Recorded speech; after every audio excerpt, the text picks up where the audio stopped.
Tapi kalau dua pertandingan lagi nih dalam konteks komunikasi, itu bukan konteksnya di sana Garuda all out.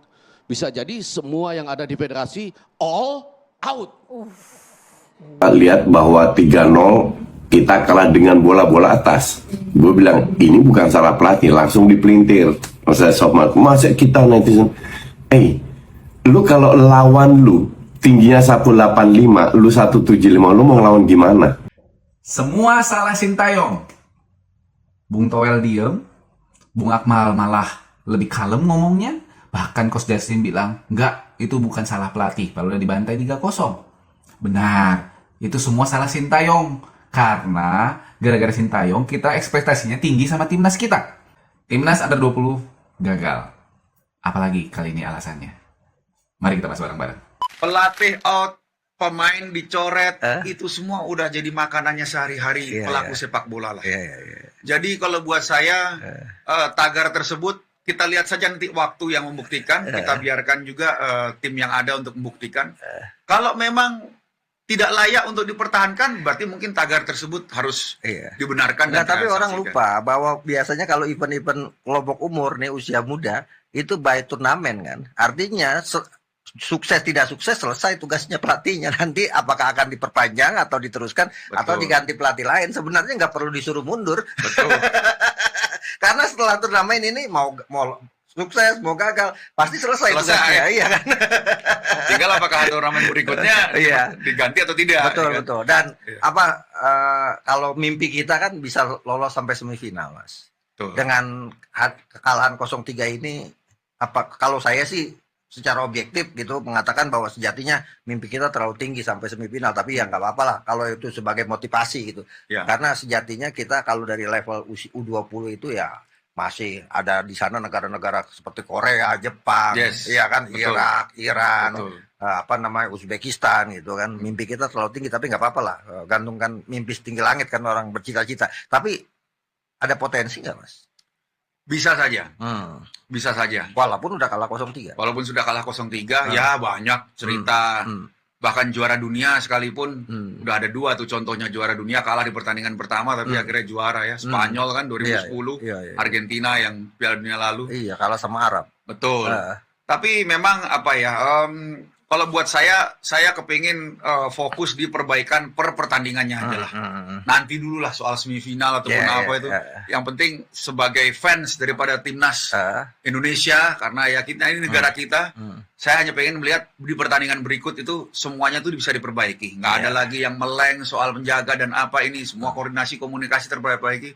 Itu saya udah puas. Hasil nanti kita lihat. Lihat bahwa 3-0 kita kalah dengan bola-bola atas. Gue bilang ini bukan salah pelatih, langsung dipelintir. Masa Sopmat, masa kita netizen, lu kalau lawan lu tingginya 185, lu 175, lu mau lawan gimana? Atau 80 ke atas, di mana mereka jauh lebih kuat dengan bola-bola atas. Nggak ada yang salah, memang kualitas pemain kita seperti ini. Dan sebetulnya postur dari para pemain kita nggak pendek-pendek juga kok. Jika teman-teman nanti bisa melihat aplikasi-aplikasi live score, di sana juga ada tinggi rata-rata dari para pemain timnas Indonesia dan juga para pemain Iran, beda tipis. Ya silakan kalian ngecek saja sendiri. Dan juga 2 center back kita adalah center back yang sebetulnya nggak pendek. Iqbal 179 cm, Kadek Arel 185 cm. Tapi kemasukan gol dari umpan silang itu bukan karena mereka pemain yang pendek, enggak, tapi karena mereka tidak bisa mengantisipasi bola yang masuk ke dalam kotak penalti. Karena sebetulnya di dunia banyak juga center back yang sebetulnya tidak tinggi. Lisandro Martinez membawa Argentina menjadi juara dunia walaupun dia tidak selalu bermain, tapi sekarang dia selalu bermain. Kemudian Cannavaro sebelumnya pernah membawa Italia menjadi juara dunia, bahkan mendapatkan penghargaan Ballon d'Or. Kan dia bukan center back yang tinggi, bukan yang tinggi 190 cm kan enggak, atau 185 cm kan enggak. Tapi bisa mengatasi umpan-umpan silang karena dia tahu apa yang perlu dia lakukan untuk mengantisipasi bola yang masuk. Artinya ini adalah tugas dari para pelatih. Kan bukan satu pelatihnya. Ada Indra Safri, ada Kurniawan, ada juga Bima Sakti, dan kalau nggak salah nih saya lupa, Eko Purjanto kalau nggak salah ya, saat lagi pelatihnya lupa saya. Nah, artinya ini ada banyak pelatih. Masa sih nggak bisa kasih arahan kepada para pemain? Sekali udah kemasukan gol umpan silang, coba jaga umpan silang lagi. Dan itu golnya dari para pemain Iran bukan mereka berdiri diam gini terus bola datang mereka sundul, enggak. tapi mereka melakukan pergerakan, baru kemudian mereka menyundul bola. Sedangkan para pemain timnas Indonesia U20 itu tidak bisa bahkan dari corner itu melompat lebih dulu atau pada timing yang pas untuk mengantisipasi bola itu yang masuk. Gimana caranya mau bisa mengatasi umpan-umpan silang? Gol yang kedua juga sama kan seperti itu, bola masuk, pemainnya dikasih tendangan salto. Nggak ada tekanan yang diberikan oleh para pemain timnas Indonesia U20. Gol ketiga sama, umpan ke tiang jauh. Pemain Iran itu juga melakukan pergerakan. Dia nggak berdiri di sandul, dia melakukan pergerakan. Baru dia dapat itu bola, dia sundul. Kenapa nggak ada antisipasi setelah kemasukan di menit kelima? Harusnya kan ada antisipasi dong. Itu kan sudah turun minum. Harusnya kan dijelaskan dong kepada para pemain. Cuman kadang-kadang kalau saya terlalu kritis, nah banyak juga nanti yang tersinggung. Jadi repot juga nih bagi saya.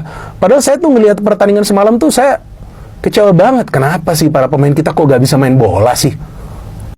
Kritikan dari netizen, dari pengamat sepak bola, kan TC-nya udah banyak. TC-nya TC di kemana-mana sini, tuh. TC di sini, TC di sini, bahkan di Indonesia, di Bali, di Surabaya dan semuanya. Bagaimana Bung Ropa? Iya, dan itu panjang, bukan 1 minggu 2 minggu. Iya. Iya kan, itu berbulan-bulan juga Mas ya kadang-kadang tuh. Nah kemarin mempersiapkan diri kita ke Shenzhen ini kan kita makan, ada uji coba juga dikasih kesempatan kan. Iya. Mestinya kan dimanfaatkan dengan baik. Uji coba mahal loh itu, coba uji Mahal. coba internasional Internasional kan? itu ada 3 tim dari luar. Iya, Ya dibikin turnamen itu. Jadi saya pikir setelah ini ada perbaikan yang baik. Tapi ternyata ketika lawan Iran kemarin juga Mas biasa-biasa aja, nggak ada satu hal yang bagus untuk kita ini.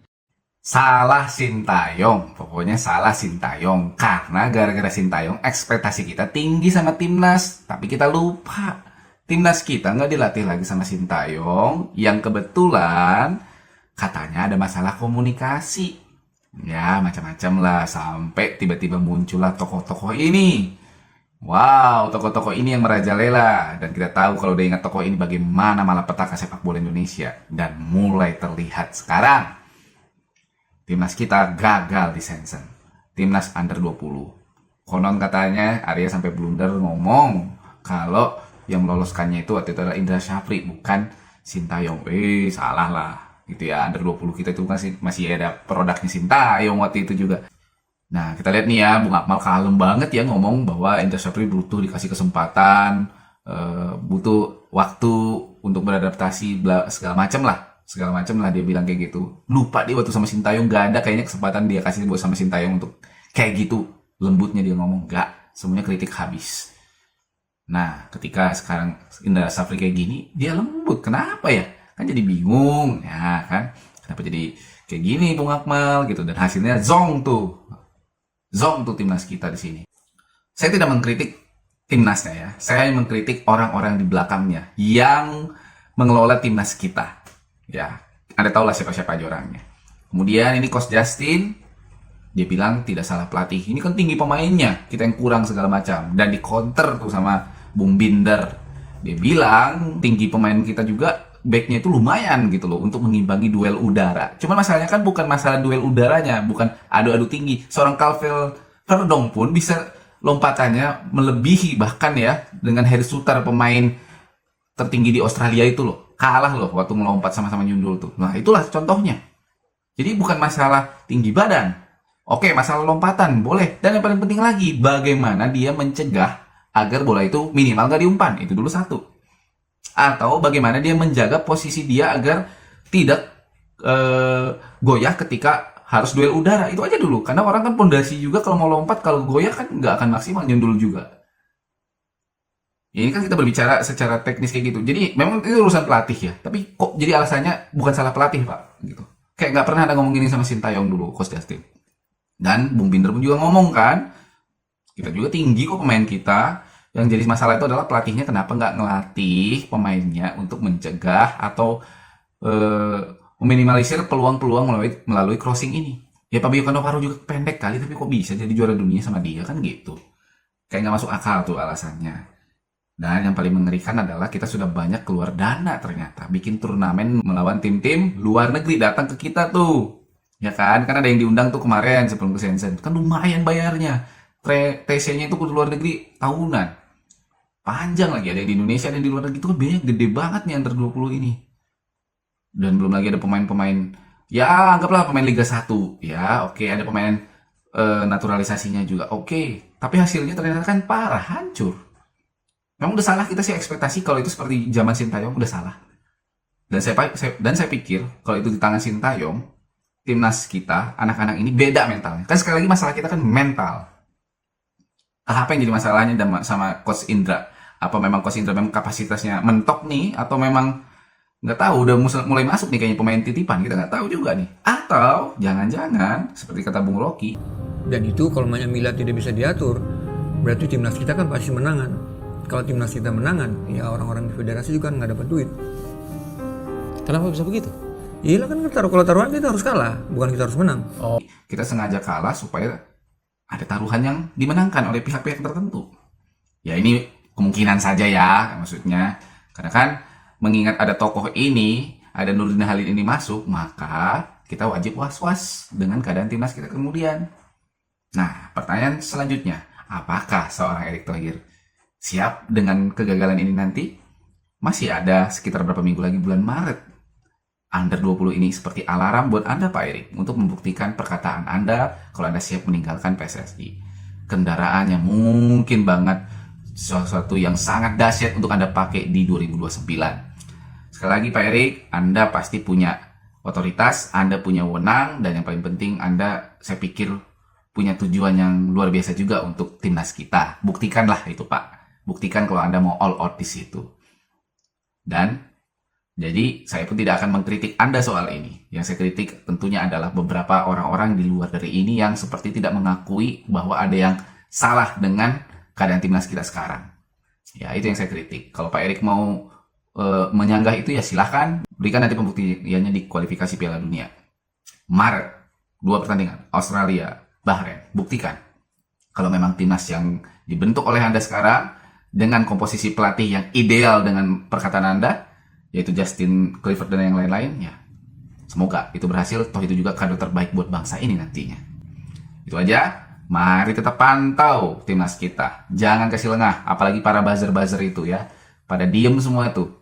Pada kayak mingkem semuanya. Kalau kata Bang Tio ya, mungkin ya para pengamat juga sudah diatur. Sudah diatur ya. Ya, cicing. Ya, diem. Mingkem aja. Nah, gitu. Toel aja nggak bersuara dong, gitu loh. Siapa sih yang di belakang ini semua? Ya, silahkan menerka-nerka lah. Semoga nanti kebongkar sendiri kok. Yang terpenting sekarang kita dukung timnas aja, tapi tetap pantau dengan kritis ya. Itu saja video kali ini. Semoga bisa jadi acuan untuk tetap kita mendukung timnas kita. Timnas Indonesia harga mati. Maju terus. Terima kasih sudah menonton. Jangan lupa komentar ya.